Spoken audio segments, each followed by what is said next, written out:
بسم الله الرحمن الرحيم السلام عليكم ورحمة الله وبركاته وإذن سلامي دمان ولا الله ميل كستا جوجتان كسو دواد الشانل كيغا واني وهنادية إلهي وحان كرجيني إنا عافماد قبطان نمعيسان تهين الله يدوكو حفتي ميل كستا جوجتان إلهي إنو معجسوين كان حنونada tan waxa kan iska socdo leeyo soo badanayaan mar walba ilaahay uu dhinaca mariyo inaga ilaaliyo بعدين آمين يقرأ لهذا حبيبي ربما ما طلع هذا حيحتاج المقشان إلى تنسكيفن كمان ترافل جريني أو ديار دي هي مقالوين كي وحوقة حبيب كسو قاضي بال لكن الحمد لله أوكي ما أنت وحان رباه هذا أنا وحير كحضلو subject أما topic very close my heart كيغا عن عاد وقدم بيو compassion بدن وهاي نحرس وين وقبو jecelahay always inaan more and more kasii barto kaasoo ah mental health xanuunka madaxa ku dhaca iyo bulshadeena Soomaaliyeed walaala dadkeenii bariga hore waxaan u jeedaa dadka qurbaha kaliya inay tahay yeersago laakiin xanuunkan meel kasta aynu joogno hadda aad buu inoo saameeyay taasoo ay dinkii sababtay waxyaabo badan reason badan marka ugu horeysa dadkeena Soomaaliyeed waxaanu nahay dad dhibaato soo maray dad dagaalo weli dagaaladii wadanka ka socdaan dad soo qaxay familiyadii dhinteen dad xanuuno ku dhaceen abaaro ku dhaceen dayac adduun oo dhan soo maray inteena qurbaha timi sidoo kale still qaxi iyo wixii aynu soo traumadii ayaa weli inagu jirta oo dhibaatooyin badan ayaa dal iyo dibad meel aynu joognaba dee ummad dhan qaran dhan oo soo qaxay xataa ilmaha intan ku dhashay iyaga haddaanay ku dhicin haddaanay effecti gareen waalidkood ayaa soo qaxay oo effecti garaysay markaa traumadaas xaggaas way nagala socotaa ta labaad dadkeena qurbaha yimi waxaa jirta oo kale inaynu wadamo ajnabiya oo weliba gaalaa nimi aynaan dhaqankoodii aqoon diintoodii aqoon afkoodii aqoon systemkoodii aqoon completely different lifestyle-keena ka duwan aynu nimi Soomaalidu maxay ku bahbaadaa bad iyo biyo kaa badanba way ku hafiyaan ummad kaa badan aad soo dhex gashay it's gonna take time intaad la qabsatid intaad systemkoodii raacdid iyadoo saasay tahay waxa wadankeeni ama bulshadii Soomaalida aad ugu badan waalid keligood caruurtii korinaya hooyo keligeed ilma haysata aabe kasta hooyooyinka u badan yihiin laakiin aabayaal la way jiraan iyagana laftigooda inaynu xaqiro maaha rag badan baa jiro oo single father oo caruurtoodii ku korsanaya daymaynadana sida dumarka badnaan laakiin way jiraan taasna iyada laftigeeda qofka bini'aadmiga waxbaa effecti gareynaya hooyo ilmihii lagaga tagay oo meel ay ka bilowda aan garanayn qurbahan waxbaa effecti gareynaya way effecti gareynaysaa xanuunkani marka sideedaba madaxa ayuu ku dhacaa xanuunkani not only madaxa miyuu ku dhacaa it will affect your life kaaga dhan haddii aanu qofku proper caafimaad iyo dawooyin aanu helin marka inaga bulshadeena dhibaatada ugu weyn ayna haysato waxa weeye number 1 inagii oon aqoon u lahayn xanuunkii aqoon uma lihin wixii keenay sida loola macaamilo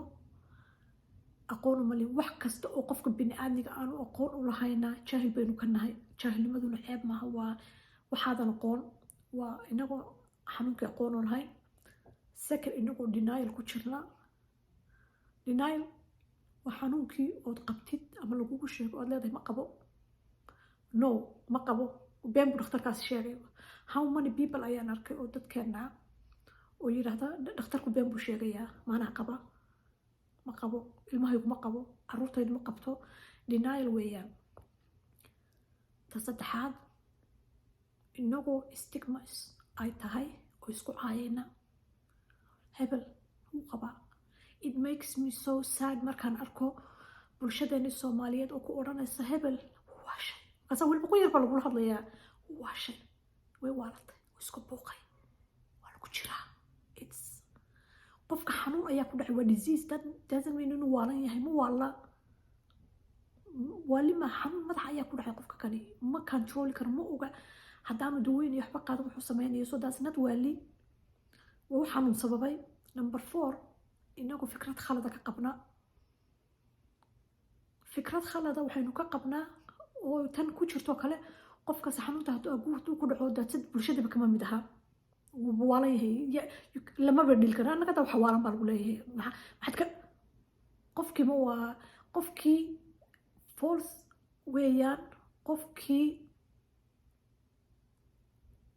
false information baa laga qabaa. waxaa lagu leeyahay qofkaas number one waxay ku leeyihiin oo dadku aaminsan yihiin in a way is true. waxaa lagu leeyahay qofka hadduu iimaan leeyahay uu muslim yahay xanuunku si inuu ku dhaxbo maaha baa dad badan aaminsan yihiin.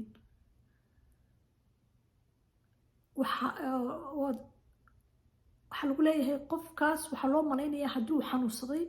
oo xanuunka madaxa u qaba inaan waxba qabsan karin, inaanu bulshadii ku dhex noolaan karin, ama aanu societygii waxyaabihii ay qabsanayeen aanu qabsan karin, uu qof jiran yahay. Okay, let's go back aan qofkii iimaankiisa hadduu muslim yahay iimaankiisana qabo xanuunkaas kuma dhaco. that's a lie. xanuun kasta oo ilaahay keeno, lug kaaga dhacaya, madax kaaga dhacaya, calool kaaga dhacaya, ilaahay baa keeno subxaana watacaala. laakiin qofku hadduu run iyo beenba way noqon kartaa. run way noqon kartaa oo ama waynu odhan karnaa qofkuu ka iimaan badan iyo very strong iimaan uu qabo ma odhan karno xanuunkaas kuma dhici karo because run maaha. inaga predictum ku samayn kartid, laakiin qofkuu stronggiisu iimaankiisu ka yahay daweyga wuxuu la dhiil garayn karaya xanuunka markuu ku dhaco. ma odhan karno kuma dhici karo because taasoo kale dee been weeyaan. laakiin waxa uu kuga fiicnaanayo qofka xoogaa weak ka ahaa iimaankiisa daweyga uu la dhiil garay xanuunkii markuu ku dhaco.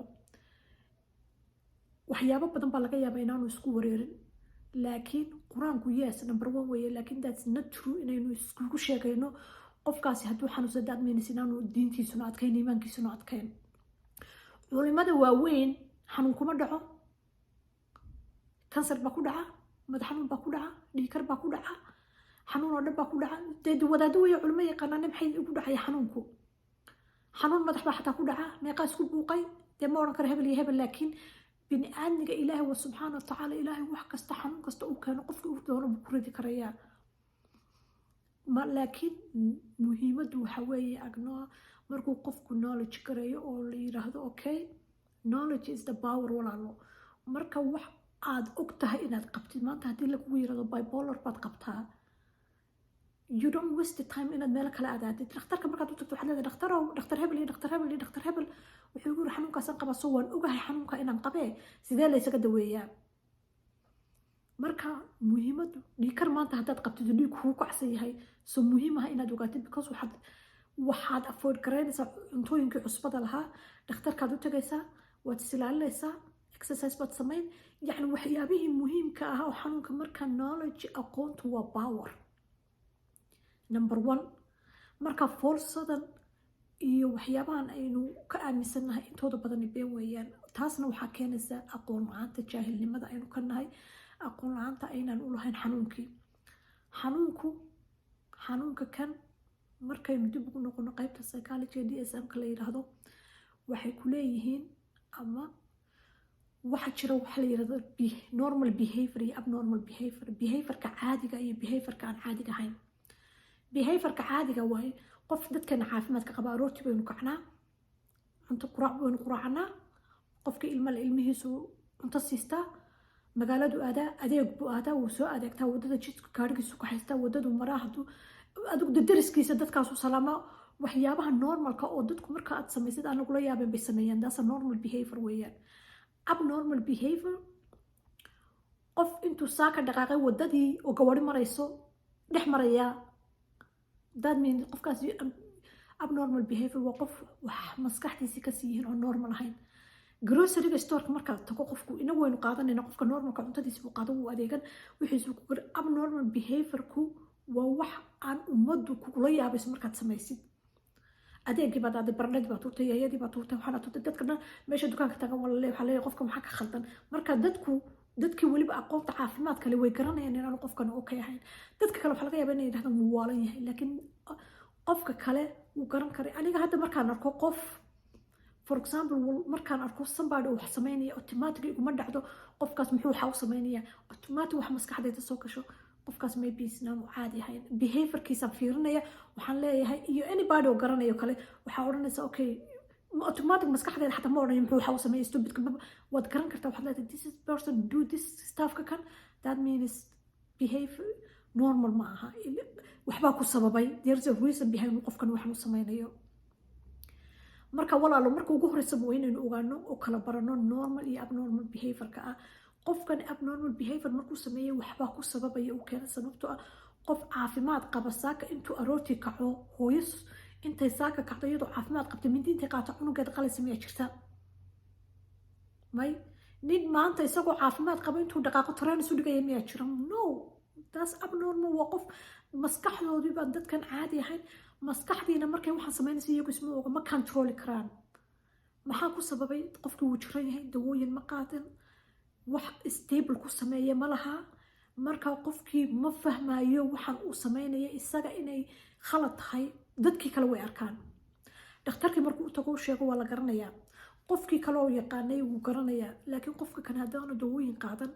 aanu is ogeyn ma controli karayo qofka bini'aadmiga disease markuu ku dhaco disease markuu kugu dhacaadan naftaada controli karin baa jirta hadda waayeelko kale dadka waayeelada u shaqeeya alzheimerska waayeelku markay qabaan waad aragteen they can control behaviorkooda dadkay leynayaan waxbay kugu tuuray way ku qaniinayaan qofkaas waxaa laga yaabaa markaa inuu ahaa qofka dadka ugu dulqaadka badan ugu iimo fiicna ugu wanaagsana hadda isma garanayo because xanuunkii ayaa ku sababaya inuu waxaa sameeyo marka walaalayaal ma rabo inaan inagu dheeriyo videoga insha allah bidmillaahi karin waxaan isku dayaya inaan baar 1 iyo baar 2 ka dhigo xanuunka kani wax ilaahay u keenay weeyaan inaynu isku cayno maaha inaynu qofkeenni aynu ognahay xanuunka qaba qarinana maaha in xanuunkii haddii lagugu soo sheegay aad qarsatid oo tirahdid dadka ila yaaba iyo aan qariyo oo ama aad hadhu waalatid oo yacni wax major weyn kugu keeno heer aad gaadhid inaad ama jaayalkaagii wax ku dhufatid ama qof kale bahal dhibaato u geysatid is the way maskaxdu waa meesha dhan oo jidhkeena xukumaysa waad aragtay maanta haddii aad naxdid oo amar weyne uu kugu dhaco qof faamiligaaga lagu soo sheegay hadda oo xanuunsanayo kale kaba soo qaad adiga dhan ma control karta haddii lagu yirahdo qof family memberkaaga aad u jeclaad oo dhintay adiga dhan numbaad noqonaysa you cannot even waxaa laga yaabaa inaad waxba hadli kara weydid car accident qof kale baa garanaya marka car accident kugu dhaco naxdinta shaag baad qaadaysa adiga dhan ma hadli kartid maskaxdii xataa telefoon waxaa laga yaabaa inaad awood weydid inaad diratid yacni fear markuu qofka soo galo cabsida naxdinta oolkeena soo dhan jidhkeena waad arteen say noqotan ka waran maskaxdaadii oon caadi u shaqaynayn cudur baa inagu dhacaya dadkii oo dhan normal way dhakhtarkii baa la tagaya laakiin xanuunkii ugu muhiimsanaa oo madaxa ku dhacay oo jidhkaaga dhan iyo lifekaaga dhan effecti garaynaya iskama daweynayno okay cayda qofka bini'aadmiga ha uga biqin hebel ayaa ku caayaya sababtoo ah xanuun ilaahay kuu keenay in hadduu kugu caayo qofkaas isaga ayaa daam ah qofka xanuun bini'aadmi oo ilaahay subxaana watacaala uu keenay oo isaga inuu ku dhici doono aanu garanayn qof bini'aadmi ku caaya daam weeye waa qof aan caqli iyo maskax iyo waxba garanayn marka how don't even care qofkaas wuxuu ku yirahdo haddaad xanuunsanaysid dhakhtar tag is the way it is very hard in uu qofku isagoo xanuunkan qabo dawooyina qaadan uu normal life ku noolaado xanuunkan it will affect every part of your life kaaga sidaad caruurtaada u korin lahayd sidaad u shaqaysan lahayd sidaad dadka ula dhaqmi lahayd sida adiga xataa naftaada aad u keer garayn lahayd haddii ilaahu subxaanahu watacaala aad caafimaad qabtid oo dawooyinkaaga qaadatid oo assessment isku oo hataa doonti dhakhtarka ugu horeeya haba rumaysan ka labaad u tag ka saddexaad u tag research sameey wax ogow xanuunkan symptomskiisu muxuu yahay maxaa ihaya hadda alxamdulilah waqtigan aynu joogno even soomaaliya xataa baadiyaha dadka jooga internet bay heli karayaan you can google xanuun kasta symptoms kasta wax kasta waad ogaan kartaa waad odhan kartaa sidanaa la yahaya tolo maxaa ahaya dhakhtar aad haddaadan rabin inaad qof soomaaliya u sheegto qof bini'aadmi dhakhtarkaaga therapist qof lahaadan u sheeg xanuunkaaga laakiin fadlan la isdaweeyo waa aragtaan dhibaatada waddankeeni haysata waa aragtaan dhibaatada dadkeeni haysata maalin walba qofba qof dilaya qofba ilmihiisi dilaya gaadhis naagtii dilaya xaas iyo an wax very simple oo aynu iska daweyn karno is not very simple laakiin aad qaadan kartid dawooyinkaaga oo medical maanta medical caafimaadku aqoontiisu meel walba maasha allah bay tahay, dhakhtaraa jira wax kasta ku takhasusay. fadlan walaalayaal, qof bini aadmiya oo walaalkaayo xanuunsanaya haddaad garanaysid, yaan la caayin, yaan la fogeyn, yaan istigma looga dhigin xanuunkaas wuu xanuunayaa, wax kastaa dhici kara. xanuunkii depressionka keliya maaha, wax kasta xanuunadii way fara badan yihiin. depressionka keligiis ayaa ah dhowr kala baha. qofkii waxaa dhici karta in dhibaato soo food saartay oo markaa cusub oo ku dhacday inuu qofkii la jirado oo maskaxdiisa isku buuqdo. marka insha allah bidmillaahi kariim, meel kasta aad joogtaan waxaan idinku waaninaya in laysu naxariisto, in laysu dulqaato, in compassion iyo jacayl walaalkaaga kale oo xanuunsanaya aad u haysid. insha allah bidmillaahi kariim, until next time. asalaamu calaykum waraxmatullaahi